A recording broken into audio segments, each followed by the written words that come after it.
আসসালামু আলাইকুম। উপপাদ্যের আরেকটি নতুন ক্লাসে তোমাদের সবাইকে স্বাগতম। আজকের ক্লাসে আমরা তোমাদের সাধারণ গণিত বইয়ের যে বৃত্ত অধ্যায়টা আছে সেই অধ্যায়ের ৮.১ অনুশীলনীর ৮ নম্বর যে সৃজনশীল প্রশ্নটা আছে সেই প্রশ্নের গ নম্বর অঙ্কটা আমরা সমাধান করব। দেখা যাক এখানে কি বলা হয়েছে।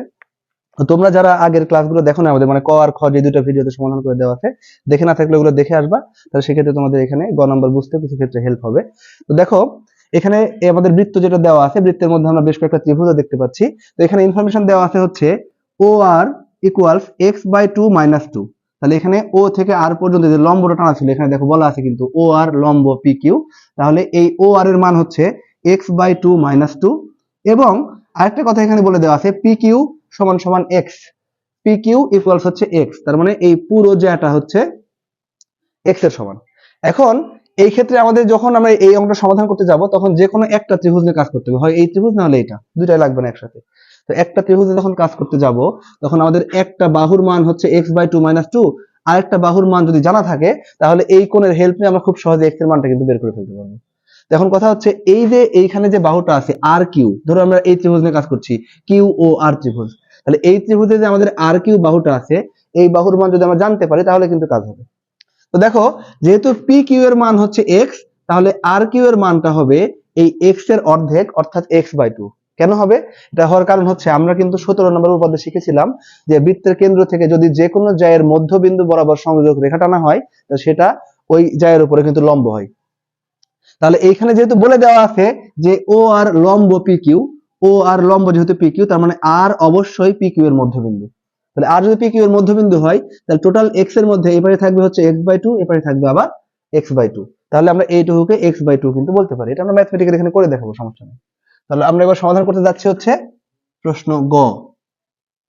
ওকে, তাহলে আমরা এখানে এই যে 17 নম্বর উপপাদ্য যেটা জানতাম, সেই উপপাদ্যটা আমরা এখানে মেনশন করে দিতে পারি, অথবা শুধু এইটুকু লিখলেও না, উপপাদ্য না লিখে, যে যেহেতু ও আর লম্ব পি কিউ, আমরা এইভাবে লিখে দেবো এখানে। এখানে ও আর লম্ব হচ্ছে পি কিউ। তো যেহেতু ও আর লম্ব পি কিউ, অর্থাৎ এখানে একটা 90 ডিগ্রি কোণ আছে, তার মানে অবশ্যই আর বিন্দুটা পি কিউ এর মধ্যবিন্দু। অর্থাৎ সুতরাং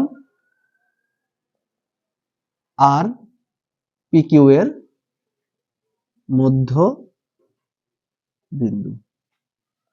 অর্থাৎ যদি আর পি কিউ এর মধ্যবিন্দু হয়ে থাকে, তাহলে আর কিউ সমান সমান বলতে পারি x/2।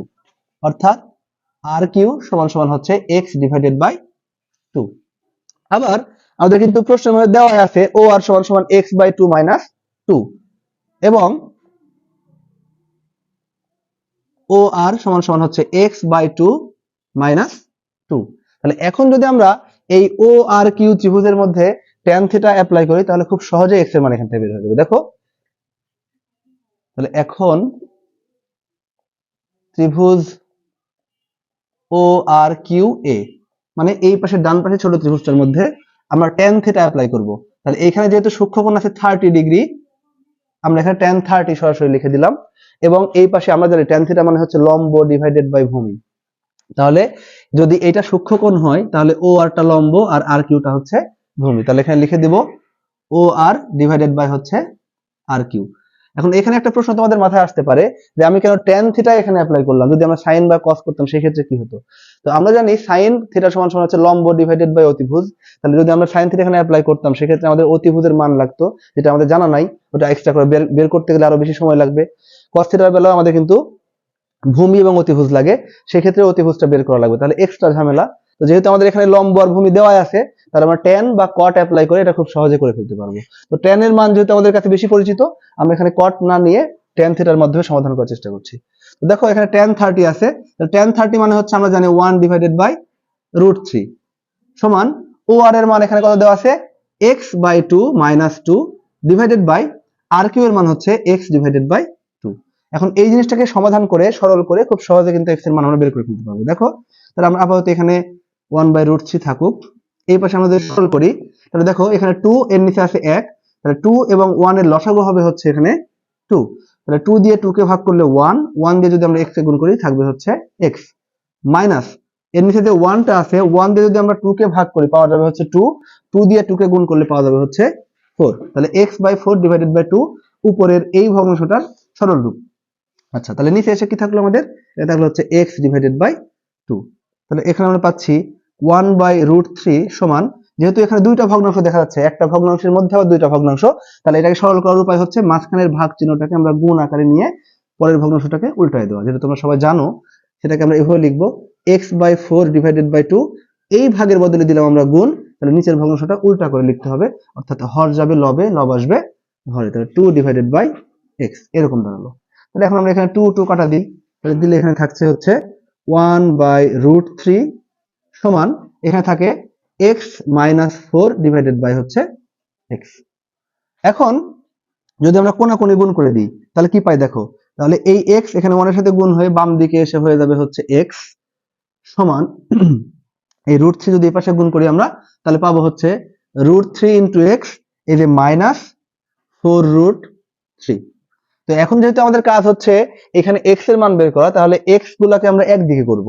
তার জন্য যে কাজটা করা লাগবে আমাদের সেটা হচ্ছে x মাইনাস এখানে √3x সমান সমান হচ্ছে -4√3। তো আমরা আমাদের হিসাবের সুবিধার্থে এটাকে একটু -1 দিয়ে গুণ করে দিই। -1 দিয়ে গুণ করলে কি হবে, এই √3x টা সামনে আসবে এবং x টা পরে যাবে। এটা করলে আমাদের যে সুবিধা হবে, সেটা এক নম্বর সুবিধা হচ্ছে এই পাশে -4√3 টা প্লাস হয়ে গেল, আর এখানে √3x কিন্তু x এর থেকে বড়, তাহলে এখানে কিন্তু একটা ধনাত্মক মান আমরা পাবো। তাহলে সম্পূর্ণটাকে -1 দিয়ে গুণ করে আমরা এভাবে লিখবো √3x - x সমান সমান হচ্ছে 4√3। সাইড নোট আমি লিখে দিলাম, -1 দ্বারা গুণ করে। তাহলে এইখান থেকে যদি আমরা এখন x কমন নিই, তাহলে এখানে থাকে √3 - 1 সমান 4√3। তো এখন দেখো এখানে আমরা যদি x এর মান বের করতে চাই, তাহলে x এর সাথে যেহেতু √3 - 1 টা গুণ অবস্থায় আছে, তাহলে ওই পাশে গেলে ভাগে পড়বে। তাহলে এখান থেকে আমরা পাবো 4√3 ডিভাইডেড বাই √3 - 1। তাহলে এইখানে যে জিনিসটা আমরা পেলাম, এটাই কিন্তু আমাদের কাঙ্ক্ষিত x এর মান। তো এই মানটাকে তোমরা ইচ্ছা করলে ক্যালকুলেটরের মাধ্যমে হিসাব করে দশমিকে নিয়ে এসে বসাতে পারো, কোনো সমস্যা নাই। অথবা কেউ যদি এভাবে এখানে আনসার লিখে দেয়, তাও আমাদের 100% পারফেক্টলি কিন্তু উত্তর করা হয়ে গেল। তাহলে এই হচ্ছে আমাদের এই চিত্র থেকে x এর মান নির্ণয় করার পদ্ধতি। আশা করছি তোমরা খুব সহজেই বুঝতে পারবা। এই ভিডিওটা খুব মনোযোগ সহকারে দেখবে এবং পরবর্তীতে যে ক্লাসগুলো আমরা নিয়ে আসবো, যেখানে সামনের এই অনুশীলনে আরো গুরুত্বপূর্ণ যে উপপাদ্যগুলো আছে সেগুলো সমাধান করে দেওয়া হবে ইনশাআল্লাহ। ততদিন পর্যন্ত আমাদের সাথেই থাকো। আল্লাহ হাফেজ।